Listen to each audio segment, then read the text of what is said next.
Hello, everyone, and welcome to another episode of Breezeway Productions, The Breeze. And we are very excited to have a jam-packed Zoom today, continuing our 2021 Slamdance Film Festival official selections. And we are happy to bring a narrative feature film debut coming to Slamdance called A Brixton Tale. I thought it was a wonderful film. We're happy to welcome lead actor Ola Orebiyi, who's in over here, and directors Darragh Carey and Bertrand Desrochers. And who would like to tell us a little bit about A Brixton Tale? Like a synopsis. Throw it out there. That was the perfect director for this. So A Brixton Tale is set in Brixton, which is a really interesting and vibrant part of London, where initially it was a lot of immigrants and people from working class backgrounds, people of color, and recently there's been a huge amount of gentrification and lots of posh people moving in, lots of moneyed people moving into Brixton and changing it.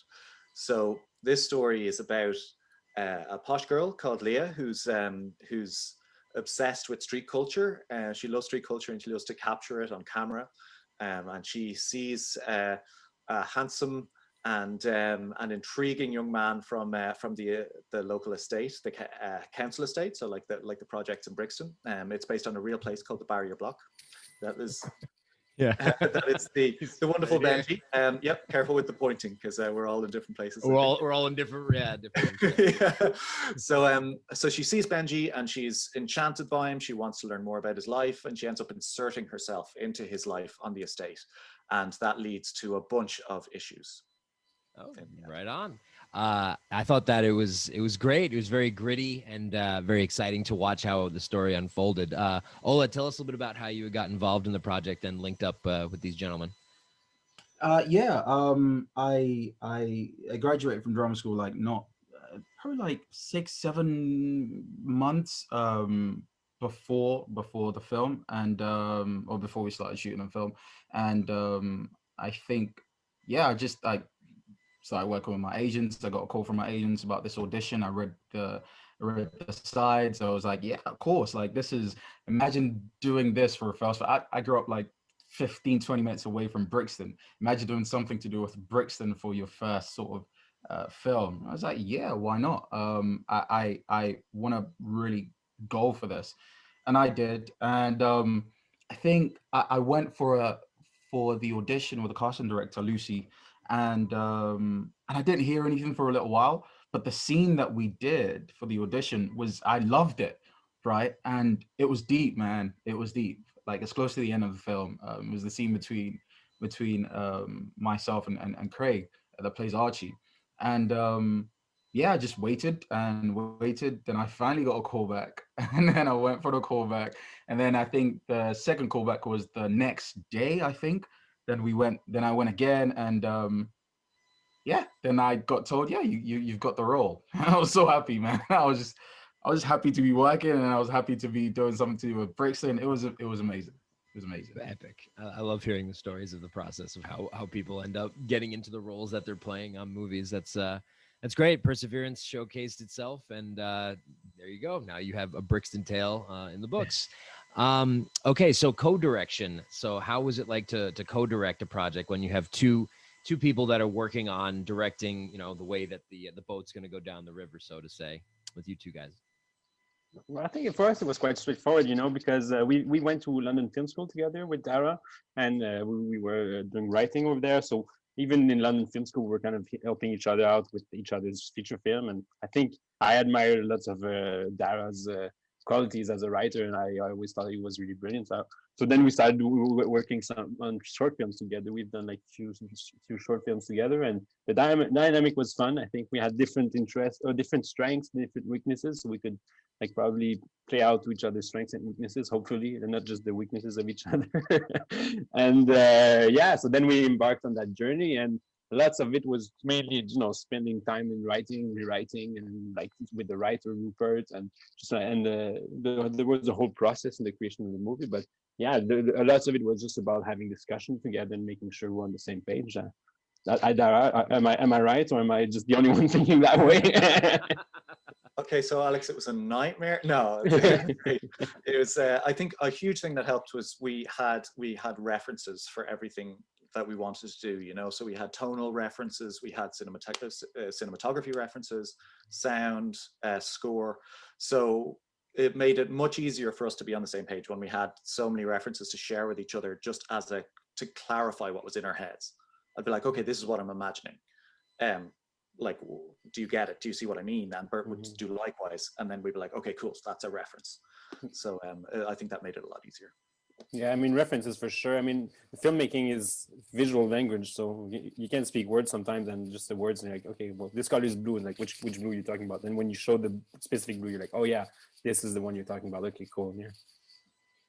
Well, it's the work together and that you made the project shine, essentially. And there was a specifically, Ola, since you're here, talking about your character, where you grew up in Brixton. It showcased a lot of crime. I'm guessing that the protagonist had gang ties with family. I can't tell if with British slang when you say bruv or cuz or things like that. I don't know if it's related or if that's just how greetings are said. Is that what we were looking at while you were getting yourself into some dicey situations there? Yeah. I think actually, yeah, it's understandable. Sometimes when you say bro, you say bruh, you say cuz. Sometimes you're not actually related, but fortunately, we were related. Yeah, Okay. yeah. But yeah, it was interesting because I always had, you know, a great level of protection from my mom, and a limitation. This is my real life mom. Limitation in terms of, you know, things that I could get involved in. Being brought up in like in an African household, and how strict she was with a lot of things. But you know, that didn't, to some extent, didn't really stop me from seeing it happen to other people, and having friends that did go through those situations, and I did. And even some that weren't friends, some that I just saw go through certain situations. And it's always, to some extent, it's easier to kind of recall when you have a role in front of you and that's all you focus on. But that being said, I still have friends now that went through those kind of situations, that are my mentors now, because the difference between them now and them then was just completely different.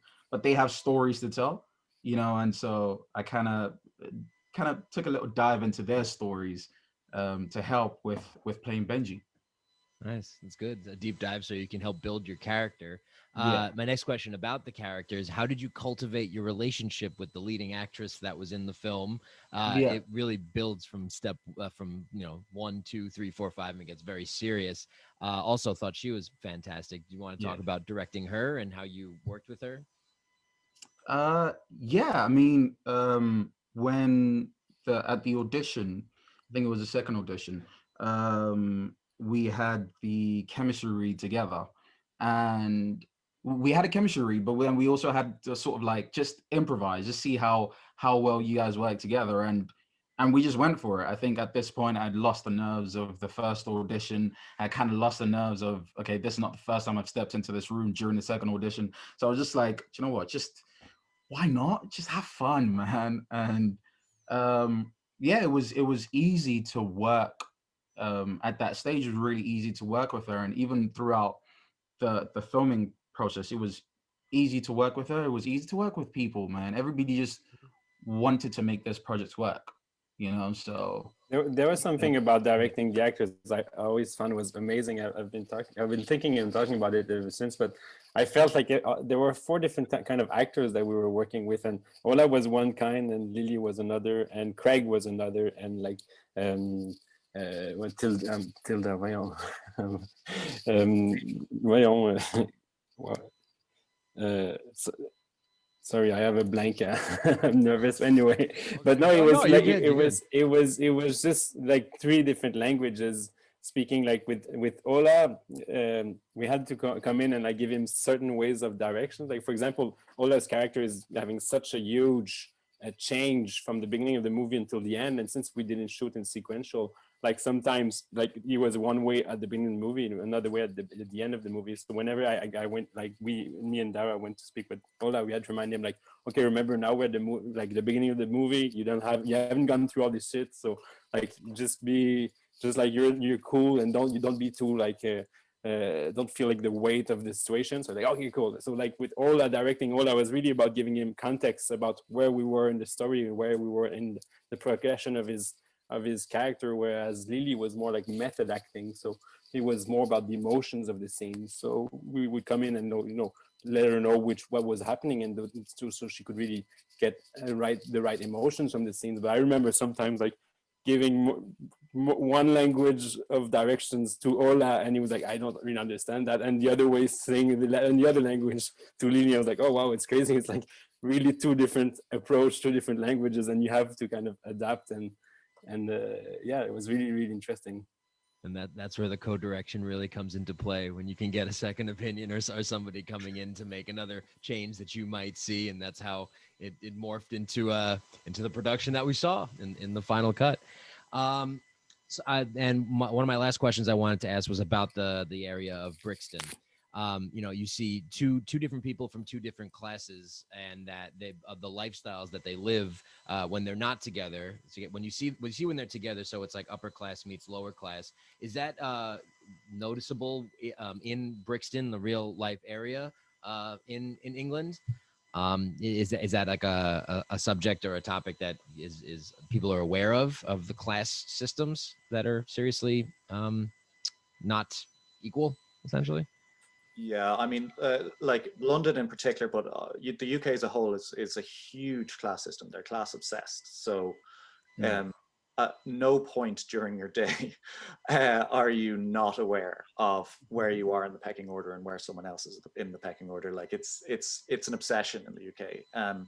But it's also one of the things that brought Rupert Baynham, the writer, to come up with the story. Was he went to a posh British school, and everyone there was obsessed with street culture, and they'd be huge into grime at the time. They'd be like really obsessed with street culture, and they'd be appropriating the culture, but they wouldn't have ever like mixed with anyone from like another background. So that's something that was quite interesting, is trying to like possess something without actually engaging with it. So Leah is trying to engage with the culture in Brixton, but she's doing it in quite a misguided way. So in Brixton, it's huge. Like the thing is, you have the barrier block where we shot, which is where lots of working class people live. Then you have across the road, you have lots of ceviche restaurants and stuff where all the posh people go to eat. Like people are on top of each other in London. That doesn't quite happen in a lot of like US cities, like in Brixton, but like you have the classes on top of each other, and it just creates a certain tension in the air. Ola, you've lived around there, so you probably have an insight too, right? Yeah, I think it's pretty similar. It is actually pretty similar. Like in areas in the area I live now, like pretty close to each other, you find some really nice house. Okay, where I lived before, I lived in Bromley before, and in Bromley, you would find some like estates and some buildings that you kind of know, okay, there are some lower people from lower class or middle class living here, and literally just down the road you would find some really nice houses, right? Like some nice houses that I would drive past and I'm like, man, I really want to live in that house. It's my mom says that house looks like a cake, like it's just perfectly baked. It just looks amazing. And I don't know. I think you could take it some ways. I think for some people, for myself, growing up, I always took it as, I wouldn't mind getting that kind of place for my mom someday, and it's so great that I could see it every day I go past it, and it's kind of like my inspiration. And yeah, I suppose it's down to how you want to take it. Because I also appreciate, that there are some people that live in those houses that have worked hard to get there. So I guess it's my turn to work hard to get to that level. So it's for me and for my friends as well. It's an inspiration. I've actually seen some friends then take that inspiration and make that inspiration a reality. So because we see it, you could kind of touch it. You could get to it. So I just find it amazing, man. I find London amazing. I really do find London amazing. I was fortunate to visit once. I very much enjoyed it. It was for a brief time, but I explored a little bit. Hopefully, when things open up again, I can enjoy a nice soccer match, which would be good. Yeah. A football match, as Yeah. they would say in England.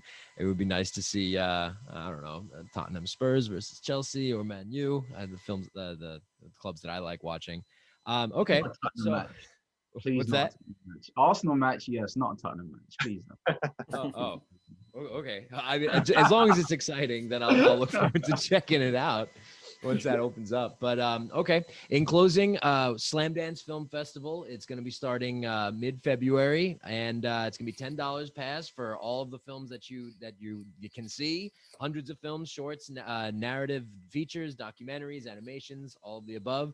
And the narrative film of Brixton Tale will also be available to be screened. Thoroughly enjoyed it, and I wanted to thank you, gentlemen, for coming in from all over the world. Again, we have lead Ola Orebiyi, directors Darragh, Carey, and director Bertrand, Desrochers. So I wanted to thank you guys for coming in to talk about the film, and we hope that you have a great time at the festival. Great. Thanks for having us. Thanks a lot. Thanks for having us. Yeah.